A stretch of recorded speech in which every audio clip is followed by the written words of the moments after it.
Setelah berhasil membaut janji dengan Princess Group, Nandan dan Fadil pun langsung menyiapkan berkas-berkas yang nantinya akan dibutuhkan.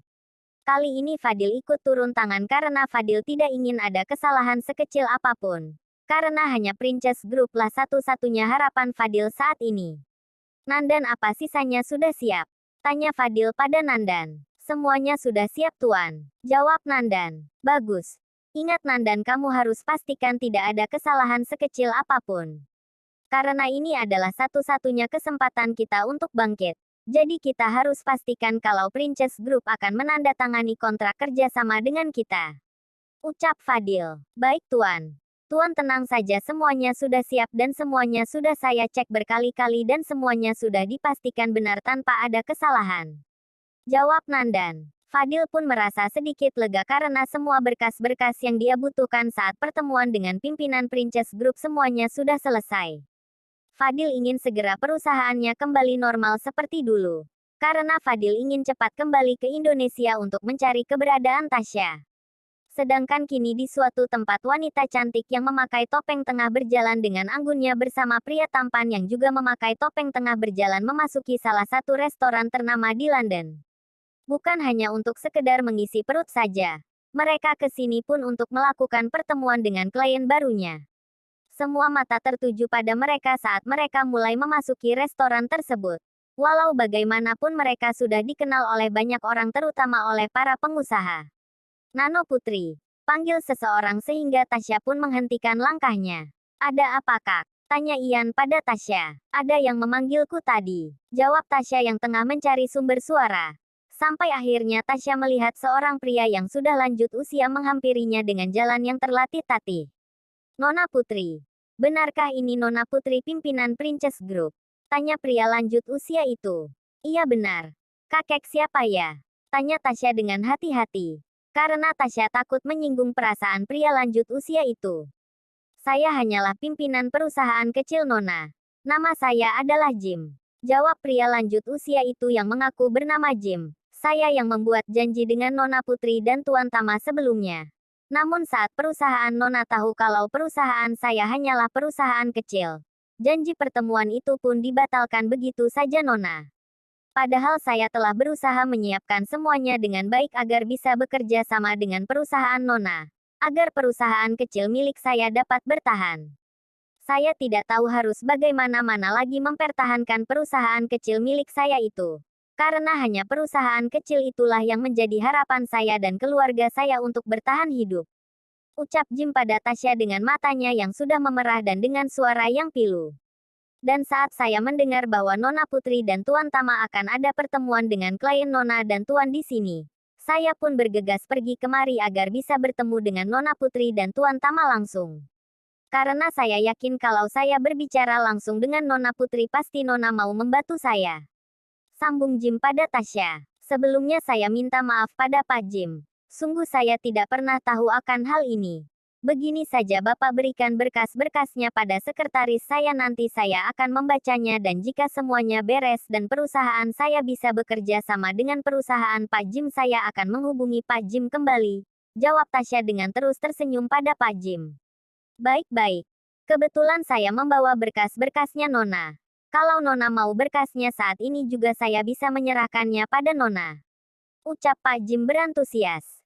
Baiklah, jika memang semuanya sudah siap Pak Jim bisa menyerahkan berkasnya kepada sekretaris saya. Ucap Tasya. Kalau begitu saya permisi dulu karena saya sudah ditunggu oleh klien saya di dalam sana. Sambung Tasya pada Pak Jim yang pamit untuk menemui kliennya yang sudah menunggu di ruangan VVIP yang ada di restoran ini. Iya Nona. Sekali lagi saya berterima kasih pada Nona Putri yang memberikan kesempatan pada saya.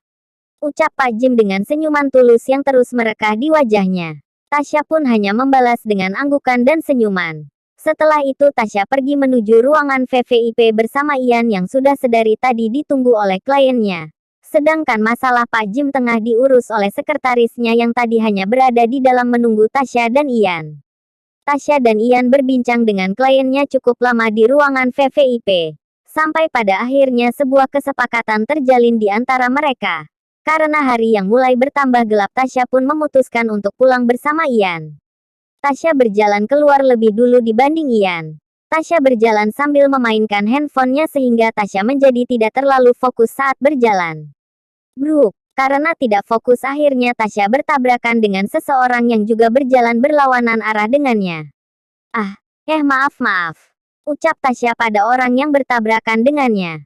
Karena tidak mendapat jawaban dari orang yang bertabrakan dengannya, Tasya pun mendongakkan kepalanya untuk melihat orang yang bertabrakan dengannya. Saat Tasya mendongakkan kepalanya dan melihat wajah orang yang bertabrakan dengannya, Tasya pun menjadi kaget karena Tasya ternyata bertabrakan dengan Fadil yang sedari tadi terus menatapnya. Sial, kenapa harus bertemu dengan Fadil di sini? Dan kenapa lagi coba dia terus menatapku dengan tatapan seperti itu? Batin Tasya yang merasa risih dengan tatapan Fadil. Ucap Tasya membaut Fadil sadar dari lamunannya. Maaf. Apa kamu tidak apa-apa? Tanya Fadil pada Tasya dengan sebuah senyuman di wajahnya yang penuh arti. Iya, saya tidak apa-apa. Jawab Tasya. Tasya, ucap Fadil pada Tasya. Tasya mendapat panggilan itu menjadi kaget, namun Tasya berusaha menutupinya dan bersikap biasa saja. Maaf tuan, memanggil siapa tadi? Tanya Tasya. Kamu Tasya kan? Jawab Fadil tiba-tiba membaut Tasya berdebar terlebih lagi. Fadil langsung menggenggam kedua tangannya. Hahaha, maaf tuan mengecewakan Anda. Saya bukan orang yang tadi tuan maksud. Nama saya Putri, bukan Tasya. Ucap Tasya dengan tertawa untuk menghilangkan kegugupannya. Oh maaf. Saya kira kamu adalah orang yang sedang saya cari selama beberapa bulan ini, ucap Fadil. Oh ya, perkenalkan, nama saya Fadil Sanjaya. Sambung Fadil yang mengulurkan tangannya. Putri, ucap Tasya yang membalas uluran tangan Fadil. Fadil terus menatap ke arah Tasya terlebih lagi saat mereka bersalaman. Fadil merasakan perasaan yang sama saat sedang berada dengan Tasya. Siapa wanita ini? Kenapa auranya mirip seperti Tasya? Hanya saja aura wanita ini lebih kuat dan pekat dibanding Tasya. Tapi aku tidak mungkin salah dengan perasaanku ini. Batin Fadil. Maaf tuan Fadil, saya sedang buru-buru. Jadi saya duluan ya, sampai jumpa. Ucap Tasya yang kemudian langsung pergi meninggalkan Fadil. Tasya takut kalau nantinya Fadil akan mengetahui bahwa kalau sebenarnya dirinya adalah Tasya. Tasya langsung keluar dari restoran. Tasya berjalan dengan anggun dan seperti biasanya walaupun saat ini Tasya tengah was-was. Kak, panggil Ian dari belakang Tasya dengan tiba-tiba sehingga Tasya pun terkejut. Tama, kamu ini kenapa mengagetkan aku sih? Ucap Tasya yang kaget dengan kedatangan Ian secara tiba-tiba. Tasya dan Ian pun langsung masuk ke dalam mobil dan langsung melajukan pergi meninggalkan parkiran restoran. Kak, kenapa Fadil ada di sana? Tanya Ian pada Tasya. Aku juga tidak tahu. Tapi tadi itu aku benar-benar kaget saat Fadil memanggilku Tasya. Padahal aku masih pakai topeng ini. Jawab Tasya. Terus kakak ketahuan? Tanya Ian kembali pada Tasya dengan wajah yang serius. Enggak sih. Dia tidak mengenali aku sepenuhnya. Hanya saja sepertinya dia merasakan sesuatu yang selalu dia rasakan saat ada di dekatku. Jelas Tasya. Syukur deh. Tapi kalau seperti itu sebaiknya kakak harus merubah penampilan kakak biar lebih berkarakter lagi. Ucap Ian yang bersandar di kursi mobil di samping Tasya. Tasya dan Ian kali ini memakai supir, jadi Ian dan Tasya duduk di bagian tengah. Maksud kamu lebih berkarakter lagi bagaimana? Tanya Tasya tidak mengerti. Kakak harus merubah penampilan kakak lebih ke karakter Putri. Jadi secara otomatis aura kakak juga akan lebih berbeda. Mungkin karena penampilan kakak tidak terlalu berbeda dengan penampilan kakak sebelumnya sehingga aura yang kakak keluarkan otomatis akan sama saja. Terlebih Fadil yang sudah sangat mengenal kakak. Jelas Ian. Bisa jadi. Ucap Tasya. Kalau begitu besok kita pergi untuk berbelanja terlebih dahulu. Aku akan merubah penampilanku. Sambung Tasya dan Ian pun hanya mengangguk. Setelah 50 menit mereka pun sampai di kediaman mereka saat ini.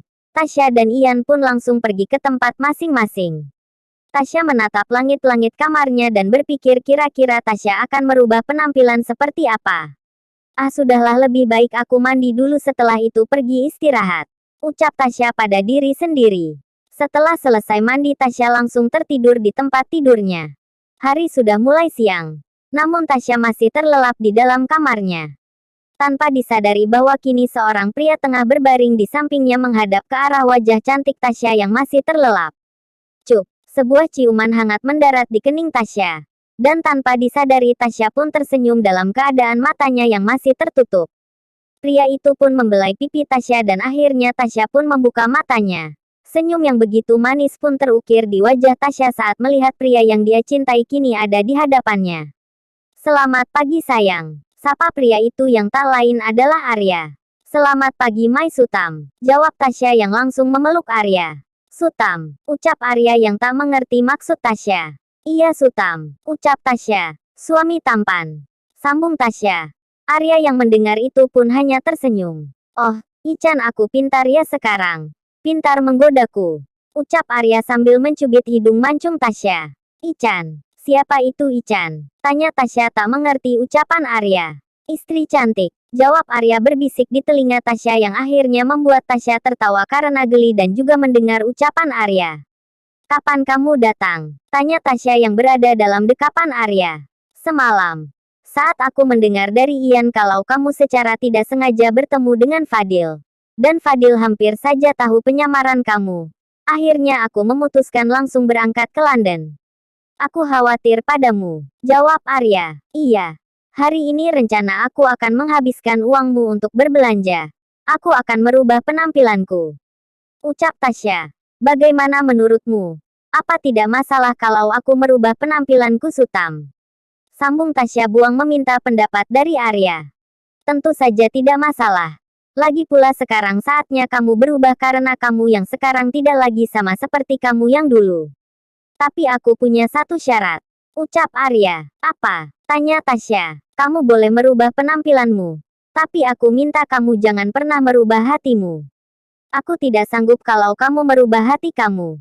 Bagaimana kalau nantinya aku tidak ada lagi di hatimu? Jelas Arya. Tasya yang mendengar ucapan Arya pun langsung bangkit dari tidurnya dan berpindah duduk di atas tubuh Arya yang masih berbaring.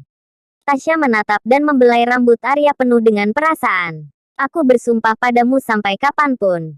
Dalam keadaan apapun. Walau aku sudah merubah dirimu semuanya. Tapi tetap ada satu hal yang tidak akan bisa diubah oleh siapapun bahkan diriku aku sendiri. Ucap Tasya. Apa itu? Tanya Arya yang kini sudah merangkul pinggang Tasya. Perasaanku padamu. Keberadaanmu yang sudah mendarah daging di dalam diriku. Itu tidak akan pernah bisa dirubah ataupun dihilangkan oleh siapapun termasuk aku sendiri. Jelas Tasya. Cup. Tasya pun mengecup bibir Arya. Dan Tasya pun membaringkan tubuhnya di atas tubuh Arya. Pelukan hangat yang Arya berikan membuat Tasya kembali terlelap di dalam pelukannya. Sedangkan Ian kini sudah berada di kantor untuk menyiapkan berkas-berkas untuk pertemuan dengan Fadil. Tadinya Ian akan mengantar Tasya untuk berbelanja. Namun karena Arya datang jadi Ian pun tidak jadi untuk mengantar Tasya.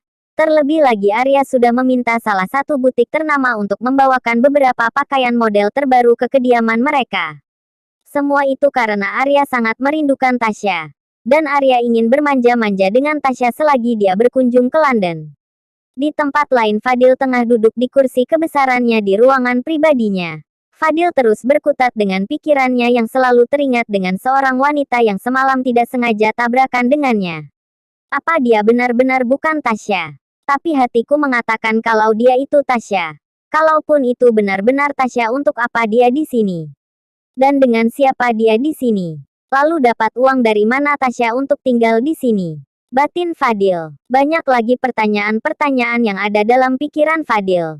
Namun saat Fadil meyakinkan kalau dia adalah Tasya, Fadil pun terus diingatkan bahwa nama dari wanita misterius itu adalah Putri bukan Tasya. Tunggu. Putri, jangan-jangan wanita itu adalah pimpinan dari perusahaan Princess Group.